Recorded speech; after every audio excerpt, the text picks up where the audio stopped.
वो सीधा लिए चलते हैं लखनऊ, जहां इंदिरा गांधी प्रतिष्ठान में अंतर्राष्ट्रीय वन दिवस कार्यक्रम आयोजित किया गया है और सीएम योगी आदित्यनाथ संबोधित कर रहे हैं। और प्रदेश इस दिशा में तेजी के साथ आगे बढ़ने का काम किया है। हमारे प्रदेश के अंदर इस दौरान हम लोगों ने 1 डिस्ट्रिक्ट 75 डिस्ट्रिक्ट यूपी के अंदर हैं। हर जिले के अंदर एक नदी के पुनरुद्धार के कार्यक्रम को भी अपने हाथों में लिया है और मेरा मानना है, मैं आपको बताते हुए प्रसन्नता है कि हमारे लगभग सभी जनपदों ने कम से कम एक नदी का पुनरुद्धार का कार्य सफलतापूर्वक अपने अपने जनपद में किया है। इसमें जौनपुर में पीली नदी जनपद के में सफलता की एक नई कहानी है। ऐसे जालौन के अंदर हुआ है। उत्तर प्रदेश देश के अंदर पहला राज्य है।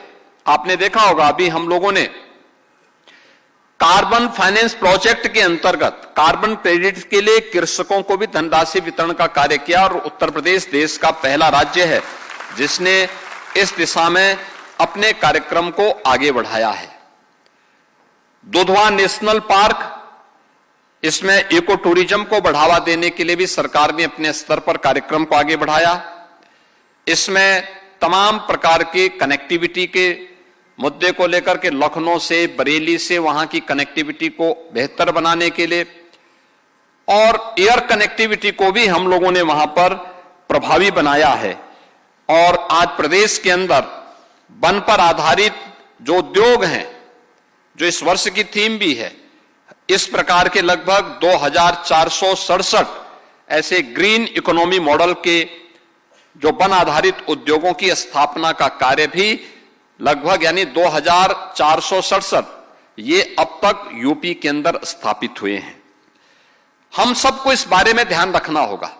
जो चीजें हमारे सामने आई हैं और जिस बातें हमारे सामने हैं, अक्सर हम जाते हैं किसी भी जू में आप जाएंगे, हम अगर किसी नेशनल पार्क में जाते हैं तो हर एक व्यक्ति वहां एक चीज देखने के लिए जाता है और मैं अक्सर इस बात को देखता हूं, वहां हिरण को देखने कम जाते हैं, बाघ को देखने ज्यादा लोग जाते हैं। अक्सर मैं देखता था गोरखपुर में प्राणी उद्यान बना है। जब शुरू में वहां टाइगर नहीं था तो मैं बच्चों से कहता था तुम लोग गए कि नहीं गए वहां, तो स्कूली बच्चे कहते थे कि गए थे लेकिन आता था। मुझे बड़ा संकोच होता था, भाई अब हमने बड़ी मेहनत करके उसको चालू किया है और सब लेकिन कहते हैं। और अब मैं देखता हूं कि वहां प्रतिदिन 8 से 10 हजार लोग आते हैं उस जू में। अब कोई लेकिन नहीं बोलता क्योंकि अब वहां कई टाइगर हो गए। टाइगर हैं, लोग बड़े उसके साथ जाने के देखते हैं। ये जो टाइगर है ना,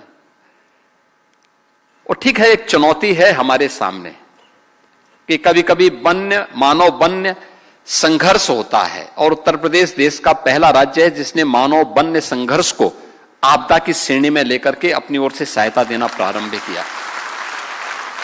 लेकिन एक जो हमारे सामने है, मैं अक्सर इस बात को देखता हूं, तो ठीक है उसके सामने कुछ चुनौतियां होंगी, उनकी संख्या बढ़ गई होगी। नेपाल के अंदर व्यापक पैमाने पे वहां पे वृक्ष काटे गए, वहां पर इल्लीगल जो कटान हुई है, इसके नाते भी वहां के भी वन्य जीव उत्तर प्रदेश के अंदर ही इस पूरे हमारे दुधवा में और उसके अगल बगल के जो पार्क हैं उसमें आए हैं। लेकिन वन्य जीव हमला अचानक नहीं करता है। अगर कोई, मैं करता हूं, लेपर्ड वगैरह को छोड़ दें तो सामान्यतः टाइगर अचानक हमला नहीं करता है। हाँ, अगर उसके छोटे बच्चे हैं, उसके बीच में कोई व्यक्ति जाता है, क्योंकि हम लोगों ने तो बचपन से हम देखते हैं टाइगर कभी अचानक हमला नहीं करता है, लायन अचानक हमला नहीं करता। हाँ, उसके क्षेत्र का अतिक्रमण करके हम जबरन करने का प्रयास करें। जब उसको लगता है कि मुझ पे हमला कोई कर सकता है तभी वह हमला करता है, अन्यथा नहीं हमला करता। क्योंकि मैं बचपन से उनकी प्रकृति को जानता हूं, देखता हूं। क्योंकि मेरा जन्म जहां हुआ था, मेरे घर से मुश्किल से 50 मीटर की दूरी से जंगल प्रारंभ हो जाता था और जंगल प्रारंभ होता था, हम लोग देखते थे, कभी छेड़ता नहीं था, उसने कभी हमें नुकसान नहीं पहुंचाया। हमारे पशुओं को कभी नुकसान नहीं पहुंचाया, कभी नहीं। लेकिन अगर हम उसके साथ, उसकी सुरक्षा के साथ खिलवाड़ करेंगे तो स्वाभाविक रूप से वो हिंसक होगा, या उसका दायरा हम सीमित करने का प्रयास करेंगे तो हिंसक होगा। और इसीलिए प्रदेश सरकार ने उस समय की चुनौती को ध्यान में रख करके जो हमारे सामने आई थी, मैं तो देख रहा था अभी पिछले दिनों, गत वर्ष एक टाइगर यहां सीतापुर में आया, उसने एक भी मानव को क्षति नहीं पहुंचाई।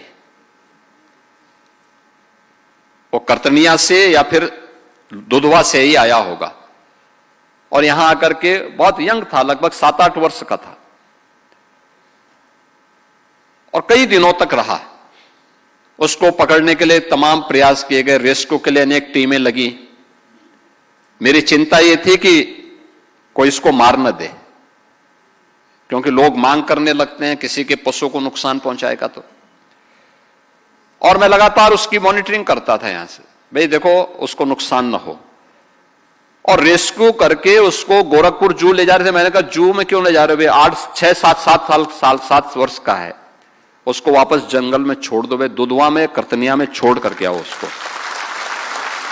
और मुझे अच्छा लगा कि वन विभाग के लोगों ने उसको रेस्क्यू करने के उपरांत उसने कोई जनहानि नहीं की, और उसको सफलतापूर्वक फिर रेस्क्यू करके वापस वन के अंदर लेके चले गए और वहां रह रहा है। यानी वन है तो बाघ है, बाघ है तो जैव विविधता है, और जैव विविधता है तो हमारी जीव सृष्टि है, जीव सृष्टि है तो मानव सभ्यता है। इसलिए वन संरक्षण यह केवल मानव सभ्यता के लिए नहीं, जीव सृष्टि के लिए